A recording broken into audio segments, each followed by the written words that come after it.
J'ouvre tout de suite le second débat de ce sens public consacré à celles et ceux qui nient le dérèglement climatique. Ils ont trouvé un héros, retrouvé un héros, c'est Donald Trump évidemment, lui qui parlait il y a un mois d'arnaque du siècle. C'était devant l'Assemblée générale des Nations Unies. Qui sont ces climato-sceptiques? Comment rejettent-ils les vérités scientifiques? Comment leur discours trouve de plus en plus d'écho parmi les citoyens et les politiques en Europe et en France? Avant d'en débattre, on voit comment le président américain a pris la tête de cette croisade avec Cécile Cixous.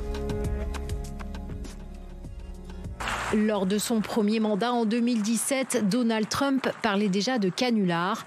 Le déni du président américain sur le réchauffement climatique n'est donc pas nouveau. Mais le 23 septembre dernier, Donald Trump a passé un cap et atterré la communauté internationale en affirmant haut et fort son climato-scepticisme devant l'Assemblée générale de l'ONU.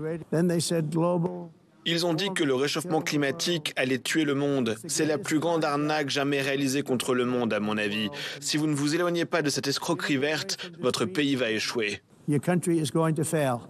De plus en plus vindicatif à l'international, le président américain l'est aussi dans son pays. Depuis qu'il a été élu en 2024, il a mis son administration au pas avec l'embauche de 3 scientifiques climato-sceptiques dans son gouvernement, la publication d'un rapport qui remet en cause le consensus scientifique autour de la question. Enfin, il a interdit à son administration l'utilisation de certains mots comme décarbonation, énergie propre, empreinte carbone ou encore transition énergétique. Donald Trump et ses collaborateurs essayent d'effacer d'une certaine manière les références au changement climatique pour que ces références au changement climatique ne façonnent pas les politiques publiques qui sont mises en place par son administration. Et donc, on retrouve cette tendance aujourd'hui. Donald Trump souhaiterait donc avoir les mains libres pour gouverner en matière de politique énergétique et plaire à ceux qui ont financé sa campagne, les acteurs des énergies fossiles. Les États-Unis sont le premier producteur de pétrole au monde, le premier producteur de gaz naturel au monde et le premier exportateur de gaz naturel liquéfié.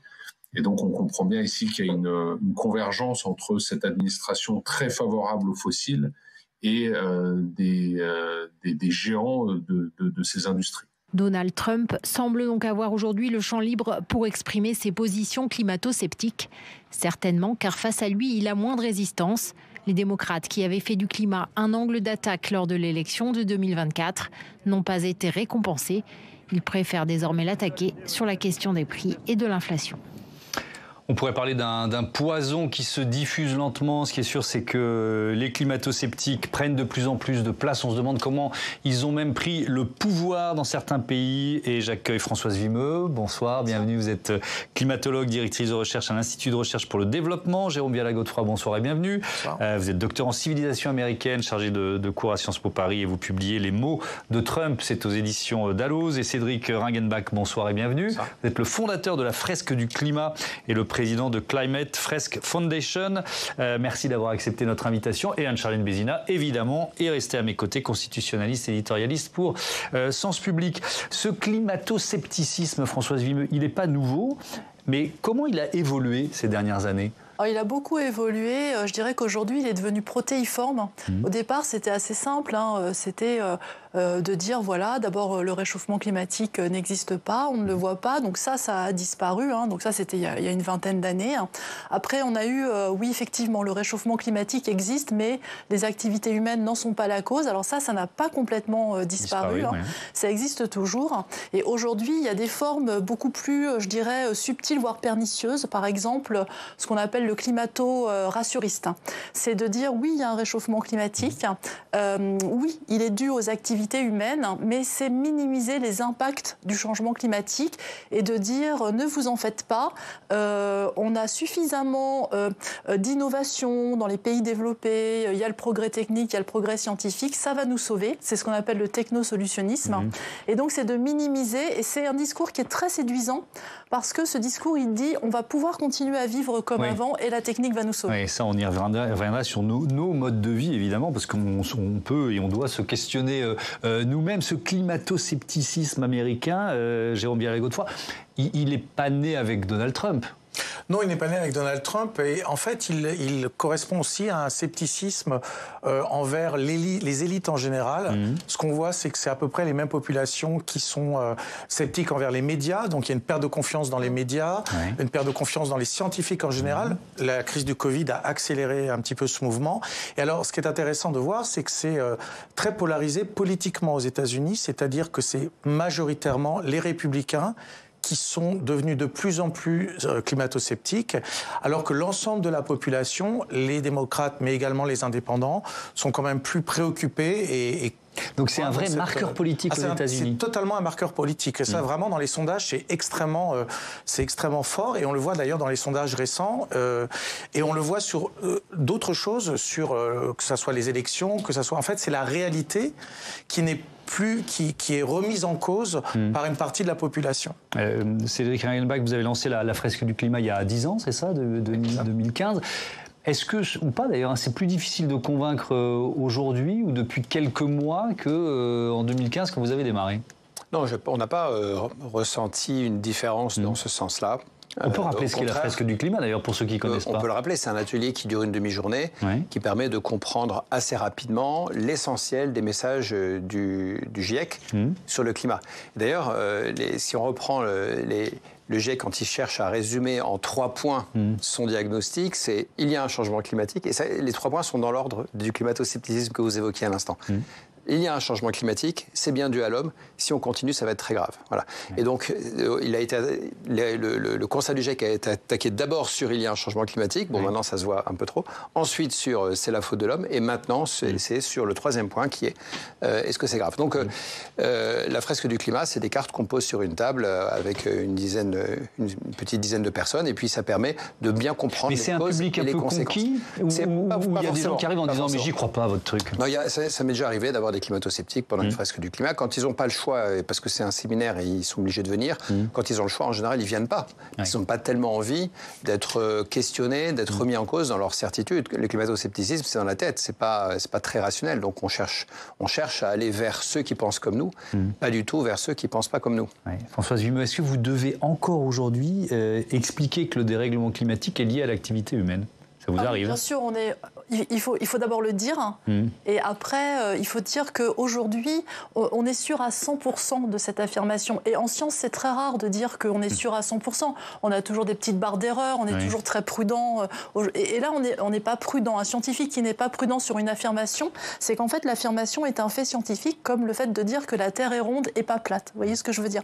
Donc on est obligé de le dire. Donc on est sûr à 100% que le dérèglement climatique est lié à l'activité humaine. Voilà, aux activités humaines et en particulier à la combustion des énergies fossiles que sont le pétrole, le gaz et le charbon. Donc on est obligé de le dire. Après, on est obligé d'expliquer comment on sait que c'est vrai en fait. Quel est le cheminement scientifique qui nous a amené à dire que c'est sûr. Et j'ai pas vraiment de questions là-dessus. Vous parliez de public conquis. C'est vrai que quand on donne des conférences, les gens qui viennent, c'est plutôt un public conquis, mais des fois, ils ont des doutes sincères.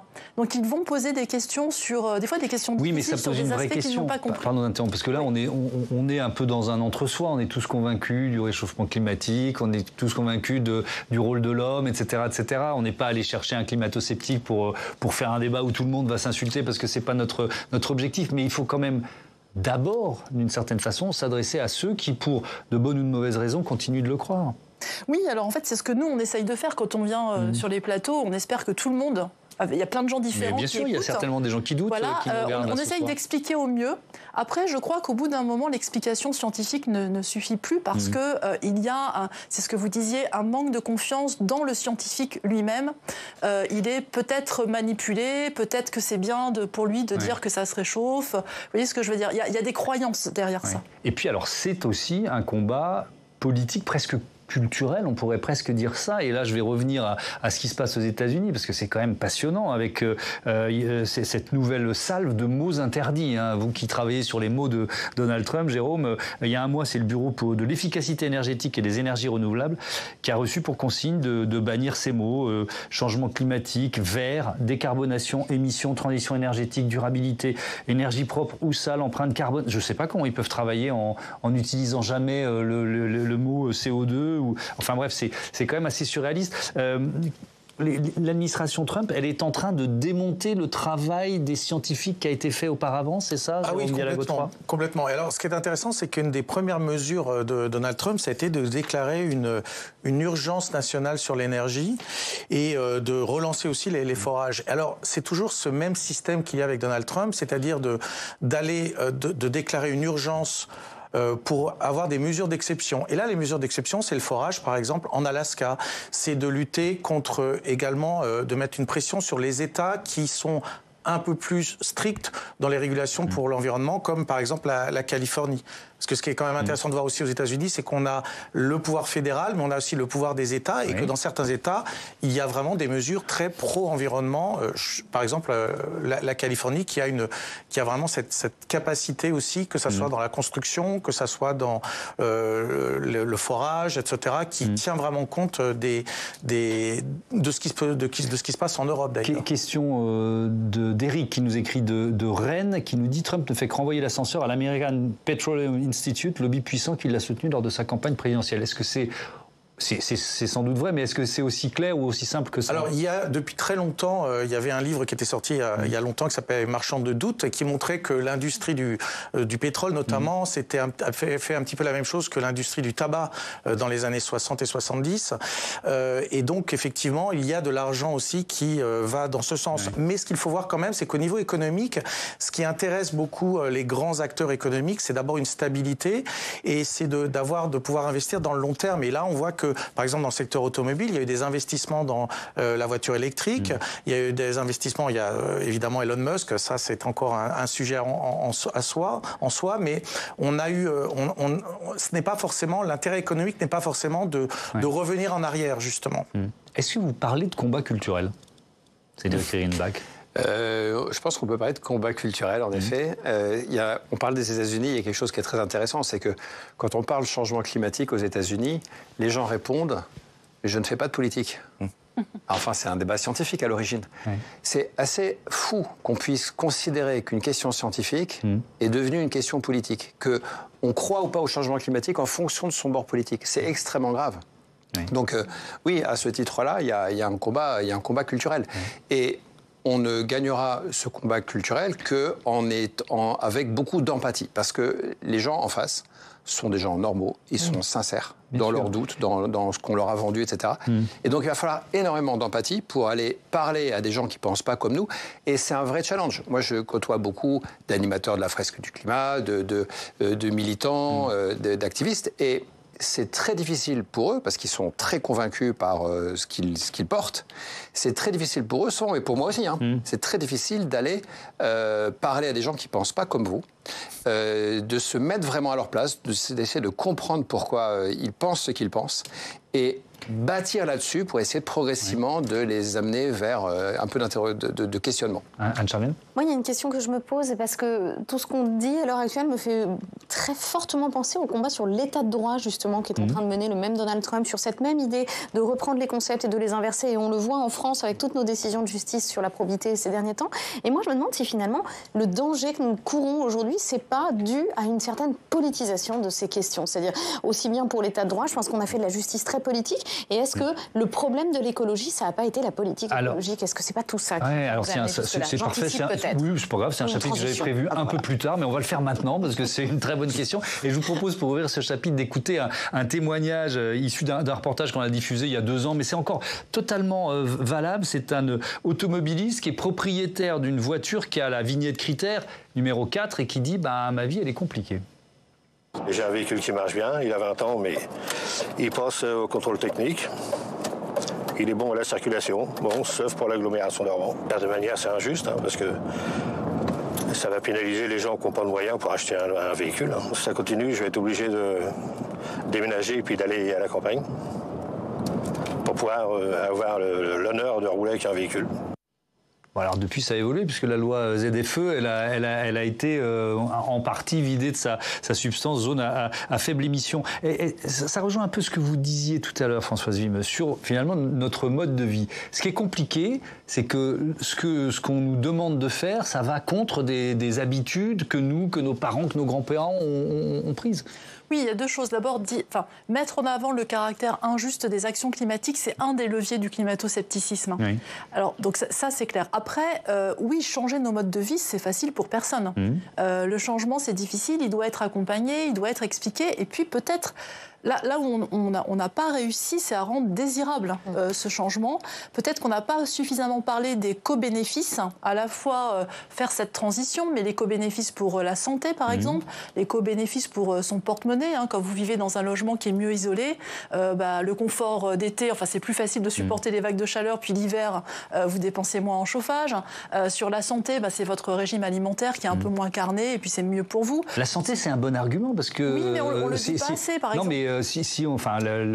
La consommation de tabac ou la ceinture de sécurité en voiture. Moi, je me souviens des débats quand on a imposé la ceinture de sécurité. C'était une atteinte à nos libertés. Aujourd'hui, je pense qu'il y a plus grand monde qui ne la met pas. Quoi. Le levier sur la santé, c'est un bon levier, mais on n'en parle pas assez. Ne serait-ce que de marcher un peu plus. Et j'en parlais justement il y a quelques secondes. Il faut aussi donner la possibilité aux personnes de s'emparer de ces co-bénéfices. En tout cas, c'est clair. Moi, je fais le constat que même les gens qui ne sont pas du tout climato-sceptiques se disent comment on va faire pour acheter cette voiture électrique qui est quand même très chère. Ce qui est vrai. Ce qui est tout à fait vrai. Pour quelqu'un qui vit en dehors des villes et qui n'a pas d'autre choix que de prendre sa voiture, je suis sûr qu'il y a plein de téléspectateurs, téléspectatrices qui en ce moment sont en train de se dire vous êtes bien gentils les gars de Paris, mais moi j'ai pas le choix. C'est une réalité. C'est un vrai problème. Donc il faut des politiques d'accompagnement et encore une fois, personne n'a dit que ça allait être facile de vivre à plus 2 degrés, voire au-dessus. Quand on parle de mode de vie, la civilisation de la bagnole, c'est quand même les États-Unis par excellence. Alors, c'est justement une des dimensions qui est intéressante quand on regarde dans les sondages, c'est que beaucoup d'Américains sont quand même très réticents à ne plus acheter, par exemple, de véhicules à essence.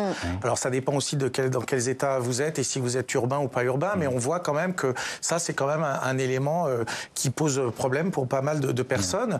Le fait aussi d'avoir des bornes, et puis aux États-Unis, les distances sont énormes, donc il faut avoir dans le concret. Et alors, ce qui est intéressant aussi, c'est de voir comment des sujets comme l'électricité, par exemple, là, on va avoir quelques élections qui est en novembre dans 2-3 États où il y a une augmentation du coût de l'électricité. Et alors, on a 2 récits qui se mettent en place. On a celui qui dit c'est parce que c'est un manque d'infrastructures, il faut plus investir dans les infrastructures vieillissantes. Et on a un récit républicain qui dit plutôt c'est à cause, en fait, de toutes ces normes et des énergies vertes qui ne permettent pas d'avoir une énergie à coût bas garantie. Et on voit tout de suite ces 2 récits se mettre en place. Et ce qu'on voit aussi, c'est une sorte de récit du bon sens, de faux bon sens, par exemple, de dire, par exemple, Donald Trump va parler des pailles qui sont qui ne marchent pas très bien parce qu'elles sont en papier, et il parle de ça, mais et c'est des choses qui, pour les gens dans leur quotidien, ils se disent ce qui est important pour moi, c'est l'inflation, c'est le prix de l'énergie, c'est Est-ce qu'on doit inverser la logique d'une certaine façon, Cédric Ingenbach, c'est-à-dire se dire qu'on va proposer un chèque ou une bonification ou une subvention à ceux, notamment pour les entreprises, qui font mieux les choses que ceux, au contraire, qui continuent de polluer? Oui, parce que là, on parle de changer les règles du jeu. Oui. On est tous conscients, en général, on est conscient qu'il y a un problème avec le changement climatique, mais quand la réponse consiste à dire « je vais moi-même faire des gestes individuels, arrêter ceci, arrêter cela, etc., c'est difficile. Quand on se dit on va arrêter tous ensemble parce qu'on a changé la règle, c'est déjà beaucoup plus facile. Bon, et après, là, je viens d'utiliser le mot arrêter, mais c'est pas le bon mot, parce qu'en général, il faut plutôt ralentir. On ne doit pas arrêter d'émettre du CO2, on doit en émettre de moins en moins chaque année. Et donc, pour ralentir, il faut envoyer un signal dans l'économie, et un truc qui marche bien, c'est un signal prix. Quand les choses deviennent plus chères, on a tendance à moins en acheter. Voilà. Et donc, avec une tarification du carbone, par exemple, on va avoir un signal prix qui se diffuse dans l'économie, et puis les acteurs économiques, chacun à leur niveau, de manière diffuse, vont arbitrer. ils vont faire ce qu'ils ont toujours fait, arbitrer entre ceci, cela. Ah, ça devient plus cher, j'arrête, je switch vers autre chose. Voilà. Et c'est ça qu'il faut avoir. Alors, on vous parlait d'un chèque vert. Le chèque vert peut être la redistribution, par exemple, d'une taxe carbone ou même des marchés de quotas de CO2 quand ils sont mis aux enchères par les États. C'est des revenus pour ces États. Eh bien, on peut avoir une redistribution. L'intérêt de cette redistribution, c'est que ça permet de rendre cette taxe carbone ou même ces marchés de quotas de CO2, ça les rend redistributifs. C'est-à-dire que les gens des premiers déciles, les gens les moins favorisés, vont plus recevoir d'argent que ça va leur coûter à travers les augmentations de ceci et de cela. Et donc ça, c'est une bonne façon de faire une diffusion large dans l'économie de ce prix et une redistribution la plus équitable possible. Alors, vous parliez de la lutte, de ce combat culturel aussi autour de la force du droit, et c'est vrai que ça pose la question de ce droit de l'environnement qui est un droit relativement jeune, on peut dire ça, je mets des guillemets, mais assez nouveau par rapport aux autres, et cette réglementation environnementale, elle a des conséquences politiques. Je vous donne la parole tout de suite, mais on va d'abord écouter Emmanuel Macron. C'était juste avant, je crois que c'était à la veille du grand sommet des Nations Unies sur l'océan qui se tenait à Nice. Lui aussi parlait de climato-scepticisme. C'est-à-dire qu'on a un discours ambiant climato-sceptique tenu aux États-Unis. On a des pays qui en profitent pour se détourner du combat climatique. Et on a du coup un débat ambiant même dans notre pays. On voit bien où il y a une forme de recul. C'est un travail formidable qui a été fait par tous ceux qui ont préparé cette conférence. Parce que c'est à la fois une remobilisation de la France, de tous ces territoires ultramarins. Moi, j'étais très fier là d'être aux côtés des Polynésiens, des Calédoniens, des Réunionnais, des Antillais, des Guyanais. Mais c'est aussi inédit. On n'a jamais rassemblé dans l'histoire de l'humanité autant de monde pour les océans.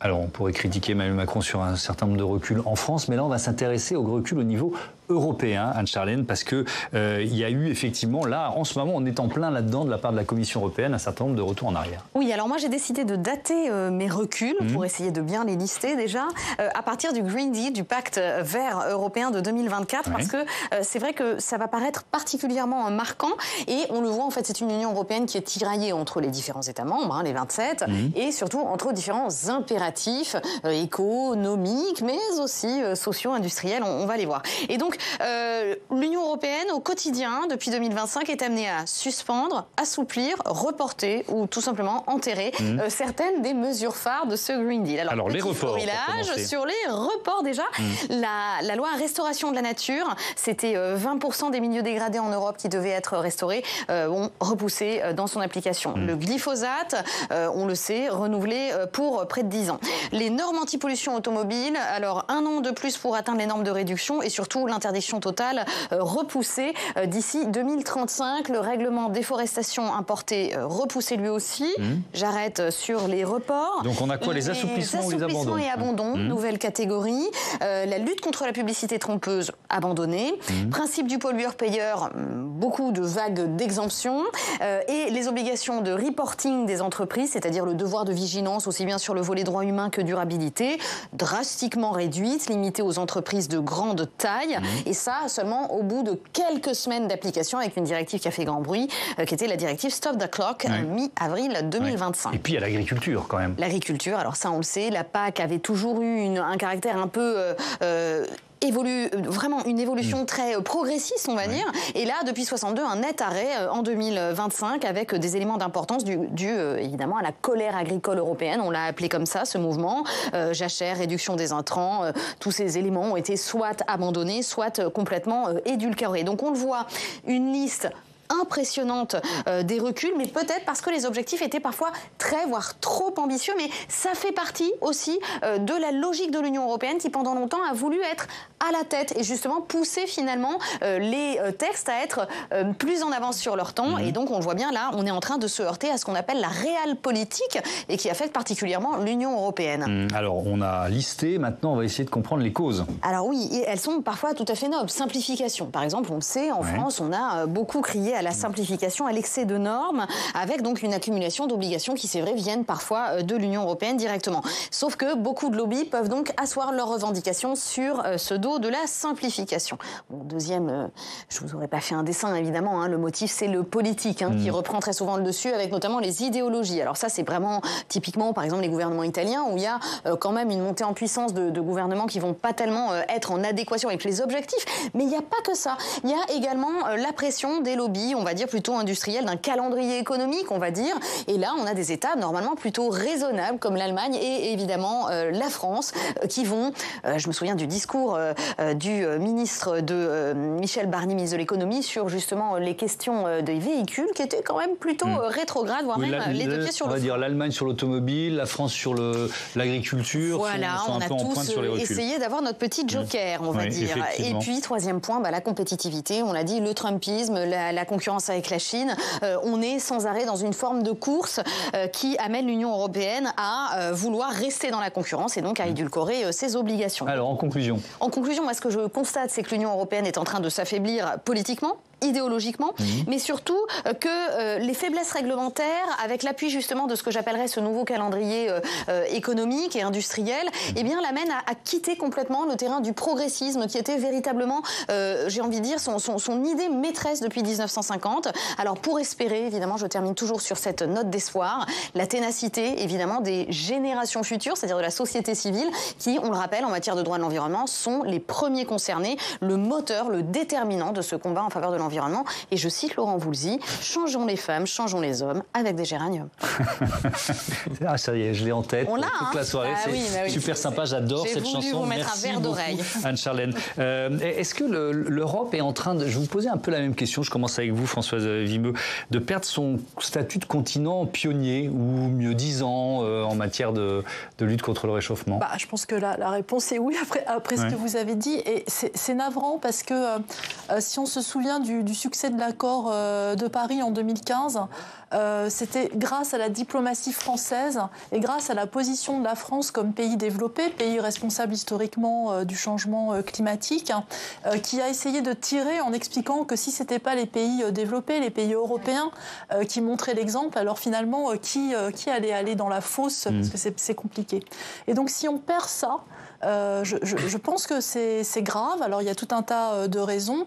Là on voit par exemple que l'Europe n'a toujours pas donné sa feuille de route pour la prochaine conférence des partis dans quelques jours. C'est rare. C'est quoi la conférence des partis? Alors c'est la COP. Merci. Voilà. Parce que quand vous dites conférence des partis, tout le monde ne le comprend pas. Si je dis COP, on me demande... Non, mais qui se tient au Brésil, qui démarre mi-novembre, voilà, le 10 novembre. Qui démarre dans quelques jours. Et donc, on voit un recul. Et puis, je pense que le fait que les États-Unis sortent de l'accord de Paris, l'Europe se dit, mais moi, je ne vais pas réussir à compenser de toute façon. Donc, quand on y allait ensemble, eh bien, chacun faisait sa part. Or là, si on me donne le rôle et le devoir de compenser, on ne va pas y arriver, ou alors à des dépens économiques. Ouais, deux réactions, celle de Dominique de Cambrai, faire des efforts aujourd'hui pour en voir les résultats dans 40 ans, il va falloir faire beaucoup de pédagogie, ça c'est intéressant. Vous vouliez intervenir là-dessus peut-être? Oui, là-dessus et sur les États qui pourraient être leaders ou pas leaders. En effet, le coût de l'inaction est bien supérieur au coût de l'action. Oui. Mais ça c'est au niveau mondial. Et c'est avec un décalage. C'est-à-dire que notre inaction d'aujourd'hui va avoir des conséquences dans plusieurs décennies. Voilà. Donc c'est compliqué d'arbitrer. On préfère toujours ce qui se passe aujourd'hui par rapport à ce qui se passe plus tard, surtout quand plus tard on ne sera même pas concerné parce qu'on ne sera plus là. Oui, et surtout quand on fait de la politique et qu'on veut être élu dans 6 mois et pas dans 20 ans. Quoi. Exactement, et qu'on est là pour 5 ans. Et voilà. Donc il y a cette première difficulté qui est, c'est pour plus tard. Deuxième difficulté, c'est global. Donc les réductions d'émissions d'un pays, ça ne va pas jouer à grand-chose sur le reste du climat partout, sauf pour un pays. Il y a un pays qui représente un tiers des émissions de CO2, c'est la Chine. Et la Chine est le seul pays qui est capable de faire le calcul que le coût de l'inaction est supérieur au coût de l'action, y compris pour elle. C'est-à-dire que les conséquences sur le changement climatique de sa propre décarbonation, elle peut les voir. On va y revenir dans un instant là-dessus. Et c'est pour ça que... Pardon, Anne-Charlène, oui, la Chine va vite, là, ne l'oublions pas. On va y revenir dans un instant là-dessus parce qu'on va s'intéresser aux catastrophes climatiques, aux catastrophes naturelles. Déjà, comment on peut les qualifier et puis ensuite, pourquoi elles ne provoquent pas une prise de conscience plus générale. Mais peut-être sur le lien entre le discours d'un Donald Trump et finalement certains partis politiques qui sont eux aussi emparés en Europe, les résultats des élections en Europe ou en France. Est-ce que c'est le fait d'avoir le le président de la première puissance mondiale qui tient ce type de discours, ça désinhibe les autres politiques, d'après vous? Oui, ça rentre dans un schéma narratif global de populisme, de cette idée du vrai peuple qui va s'opposer aux experts qu'on a eu pendant des années. Et ça, c'est quelque chose qui a le vent en poupe à peu près partout. Et c'est vraiment très inquiétant. Mais quelque chose qui est très intéressant au niveau des normes, c'est qu'on voit la même chose aux États-Unis. Il parle même Donald Trump parle de normes woke. Hein. Donc toutes les normes, toutes les normes sont vues comme étant trop contraignantes.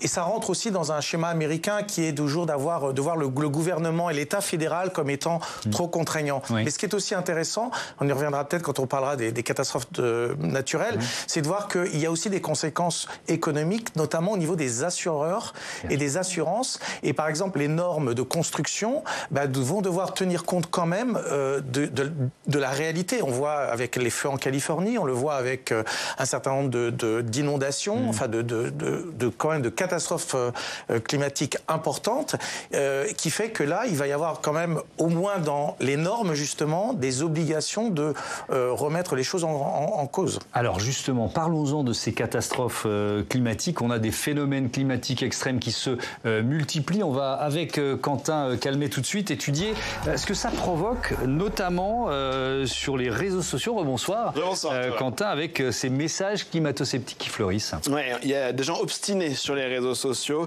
On a pris 2 exemples des derniers mois, en l'occurrence 2 événements de cet été où il a fait très chaud à 2 reprises. Voyez les unes de la presse régionale le 2 juillet dernier. Nous sommes au milieu, à la fin plutôt, d'un épisode de canicule. Canicule, encore un jour à suffoquer, ou encore l'aube écrasée de chaleur. Météo France parle alors d'un épisode caniculaire exceptionnel, avec un épisode de température nettement plus élevé que les normales pendant plusieurs jours, je cite.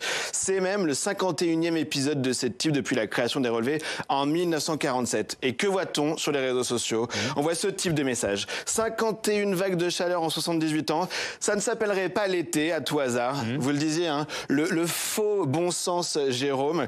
La réponse est bien non, comme l'explique le journal Le Monde à ce moment-là. Les vagues de chaleur, qui étaient auparavant exceptionnelles, se multiplient sous l'effet du réchauffement climatique. C'est à partir de l'an 2000 que l'occurrence des vagues de chaleur, qui étaient en moyenne d'un été tous les 5 ans avant 89, est devenue annuelle, avec jusqu'à 4 phénomènes en 2017 et une moyenne de 2 épisodes par an, comme cet été depuis 2015. Et puis on va prendre un autre exemple, Quentin, celui des incendies de cet été. On pense notamment à ceux qui sont survenus dans l'Aude, on était début août. Tout à fait, ce sont plus de 11 000 hectares qui ont été ravagés.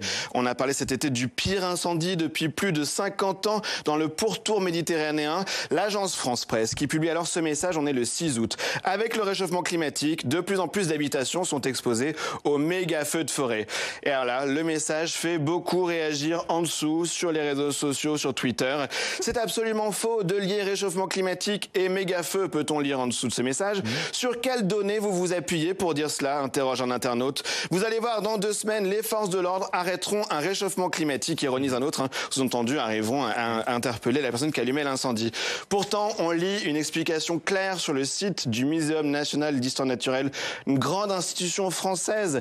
Le réchauffement climatique entraîne une élévation des températures globales moyennes et localement de fortes sécheresses. La végétation s'achève, devenant plus vulnérables aux incendies, tandis que les perturbations atmosphériques se multiplient. Plus loin, dans le texte, j'ai lu ça sur le site vraiment très facilement. Dans un cycle infernal, les feux aggravent le réchauffement climatique qui les favorise. Ils émettent d'importantes quantités de gaz à effet de serre, tandis qu'ils fragilisent ou réduisent les milieux capteurs de CO2.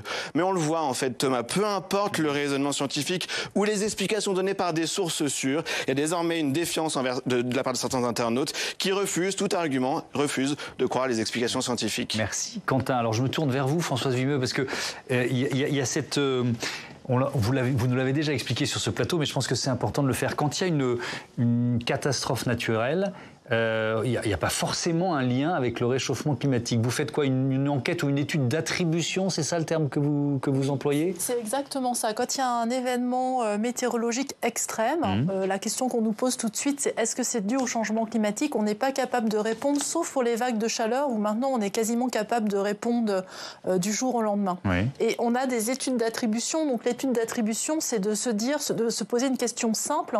Est-ce que cet événement climatique extrême aurait eu lieu dans dans un climat non modifié par l'homme? La réponse est oui ou la réponse est non. Pour les vagues de chaleur, la réponse est toujours non, ça ne serait pas arrivé dans un climat non modifié par l'homme. Le réchauffement a atteint un tel degré que les étés extrêmes que l'on connaît depuis quelques années sont impossibles, par exemple au XVIIIe ou au XIXe siècle. Alors, ces études d'attribution, elles vont prendre de plus en plus d'importance pour deux raisons. Vous en avez parlé, les assurances. Est-ce qu'on va continuer à parler de catastrophes naturelles ou de catastrophes anthropiques? Et puis elles vont prendre de l'importance parce que récemment, la Cour internationale de justice a dit qu'elle rendrait responsables les États de certaines catastrophes climatiques. Et donc responsable, ça veut dire que derrière, il faut payer. Et on va probablement demander à ce que des études d'attribution viennent nous dire quel État, au pluriel, est responsable, par exemple, de ce méga-feu à Los Angeles. Et donc, il va y avoir une pression très forte sur toutes ces études d'attribution. Ouais. Avec une question, parce que ça peut sembler contre-intuitif, Cédric Ringenbach, c'est-à-dire de se dire... Quand on est confronté à une catastrophe, à un épisode climatique extrême, on devrait se dire, bah oui, il faut faire quelque chose et être convaincu de l'action ou même de voter pour les partis qui sont les plus ambitieux en la matière, sauf que ça fonctionne pas. Est-ce que c'est parce que le discours, depuis une vingtaine d'années, il est trop catastrophiste, il est trop anxiogène et que c'était peut-être pas le meilleur discours à porter? Comment vous l'analysez, ça? C'est très compliqué. Je ne sais pas si le débat entre il faut faire peur ou pas est tranché. Je pense qu'il y a des arguments pour, des arguments contre, et surtout, je pense que ça dépend des gens. Voilà. Je pense qu'il faut, moi, je pense qu'il faut quand même ne pas prendre les gens pour des idiots et leur dire la réalité, leur dire la vérité, et y compris aux enfants. On a fait une version pour les enfants de la fresque du climat. Bon, au début, j'étais un petit peu anxieux à cette idée-là, mais en fait, on m'a dit non, les enfants, il faut leur dire les choses, il faut leur dire la vérité. Donc, ce qui fait peur, est-ce que ça peut mobiliser? Il y a des gens qui vont refuser ça, et c'est d'ailleurs une des causes, je pense, du climato-scepticisme, c'est-à-dire ces nouvelles sont beaucoup trop difficiles à supporter pour moi, je préfère mettre la tête dans le sable et évacuer tout ça, et c'est trop douloureux, je n'y crois pas. Voilà, ça c'est une des réactions quasiment psychologiquement normales des êtres humains. Mais je pense aussi que la peur, elle peut mobiliser et permettre le passage à l'action. Donc voilà, et ce qui va être difficile, c'est quand le message n'est pas clair. Donc là, tout à l'heure, Françoise parlait de l'attribution. Et il y a longtemps eu un message très prudent et comment dire, extrêmement rigoureux de la part des scientifiques, qui, étant des scientifiques, ne pouvaient pas dire oui, c'est du réchauffement climatique, parce que c'était une trop grosse simplification de la réalité.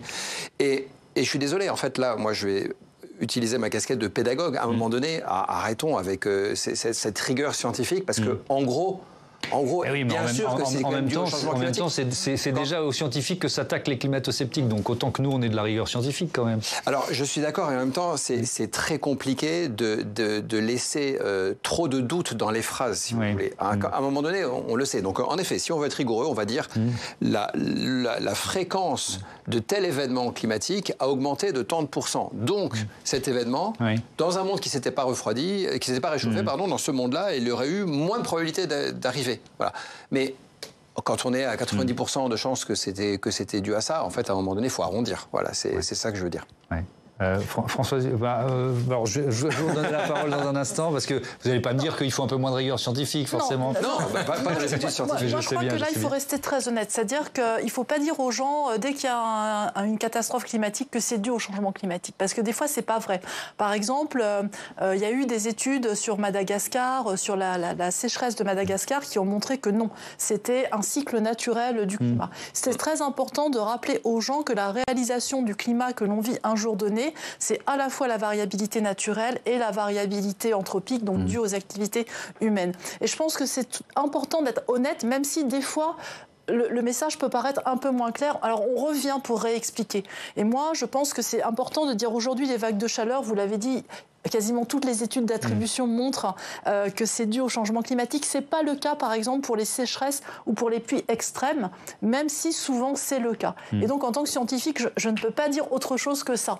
Voilà. Et je pense que c'est là aussi où la crédibilité du scientifique, elle se gagne, c'est d'être honnête et de ne pas arrondir tout le temps, de ne pas toujours trop simplifier. Et si c'est trop compliqué, on revient, on réexplique. Mais c'est un vrai débat, parce qu'en face, Jérôme Viala-Godefroy, on a des simplificateurs.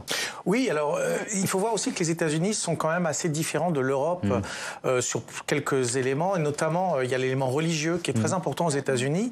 Il y a une méfiance par rapport à la science dans ces mouvements religieux, notamment des mouvements évangéliques un peu extrémistes. Et donc ça, c'est quelque chose qui est assez important. Et puis il y a cet aspect aussi tribal et cette utilisation depuis... Tribal, ça veut dire tribal, c'est-à-dire que maintenant la politique a été tribalisée autour de son parti, c'est-à-dire que tous les sujets, ça a été le cas pour le Covid, c'est le cas pour le climat, c'est le cas pour le droit, la justice, le résultat des élections, en fait les faits même, c'est-à-dire sont totalement liés à ce que va dire le chef, c'est-à-dire Donald Trump. Là, on est dans un parti qui est presque une sorte de culte envers le chef. Bon, intéressant, parce que j'étais sûr qu'il y aurait des réactions voilà, sur l'entre-soi. Ben, tiens, Pierre qui nous écrit de hier, qui nous dit « Des intervenants tous d'accord entre eux sur le prétendu réchauffement climatique dû à l'homme ». Vous allez pouvoir lui répondre. Hein. Le règne de l'entre-soi cherche à imposer son avis alors que 15 prix Nobel, je ne sais pas d'où ils sortent, contredisent cette thèse. 900 gigatonnes de CO2 dus à la nature, 40 dus à l'homme. Alors en fait, ça pose une très bonne question. C'est qui est expert ? Est-ce que quand vous avez un prix Nobel de médecine, vous êtes pour autant expert sur le climat ? Moi, par exemple, je suis climatologue. Si je vais suivre une conférence, je ne sais pas, sur la génétique, je pense que je vais à peu près comprendre ce qu'on raconte. Si je ne comprends pas, je vais poser une question. Est-ce que pour autant, ça me donne une expertise en génétique ? Et est-ce que vous allez m'inviter ici pour en parler ? Ben non, vous allez inviter l'expert en génétique. Donc ça, pour moi, c'est la première question. Attention, qui est expert ? Qui travaille vraiment sur la thématique ? Après... on ne peut pas convaincre plus que la science. Et il y a des fois une confusion entre la croyance et la science, entre les opinions et les faits. On peut débattre de certaines choses. Moi, il n'y a pas plus tard qu'une semaine, on m'a invité à débattre des causes du changement climatique. On ne débat plus aujourd'hui des causes du changement climatique. On peut débattre des solutions que l'on va devoir mettre en place pour l'adaptation, l'atténuation, mais on ne... Je dirais, les causes, aujourd'hui, c'est avéré, c'est un fait scientifique. Encore une fois, je reprends l'exemple de ma Terre qui est ronde. On a la chance en France de pouvoir penser qu'elle est plate. On peut aussi le dire qu'elle est plate. On a le droit de le dire. Mais par contre, je ne suis pas sûre que vous allez inviter ces personnes pour vous expliquer que la Terre est plate. Pour moi, c'est exactement... Mais c'est une question qu'on ne peut pas poser à un juge, par exemple. Il y a plusieurs QPC qui sont tombés sur la question. Donc, question prioritaire de... Question prioritaire de constitutionnalité. Merci.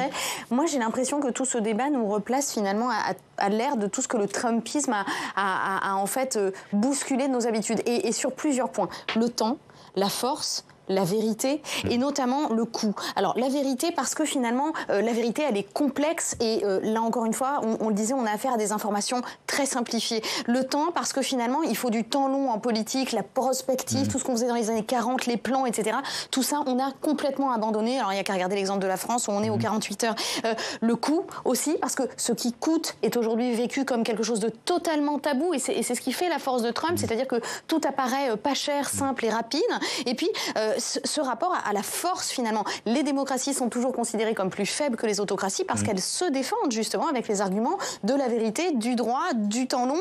Et donc on voit bien qu'on est ici dans une guerre culturelle mais au sens propre. C'est-à-dire vraiment la guerre qu'il est digne de mener, je pense, pour des générations à venir aussi. Merci beaucoup. Et effectivement, on a décidé de ne pas inviter de platistes dans ce débat. Merci à tous. Je vais rappeler, Jérôme Viala-Godefroy, le titre de votre livre, Les mots de Trump. C'est aux éditions Dalloz. À bientôt sur le plateau de Public Sénat. Voilà, c'est la fin de ce Sens Public. Merci à toutes et à tous, que vous soyez climato-convaincus ou climato-sceptiques de nous suivre. Nous, on accueille tout le monde derrière sa télé. On essaye de vous convaincre, on essaye de donner les arguments les plus subtils possibles, même si c'est pas toujours facile. Vous nous avez cité du Woolsey ? Oui. On va l'écouter pour terminer. Ça va faire du bien, le pouvoir des fleurs. Allez, c'est parti. Ça fait du bien. Et j'en profite pour vous dire que Nicolas Forissier, ministre délégué au commerce extérieur et à l'attractivité, sera l'invité de la matinale de Public Sénat. Demain, il fallait laisser Laurent Woolsey pendant le générique. Merci beaucoup, merci à tous.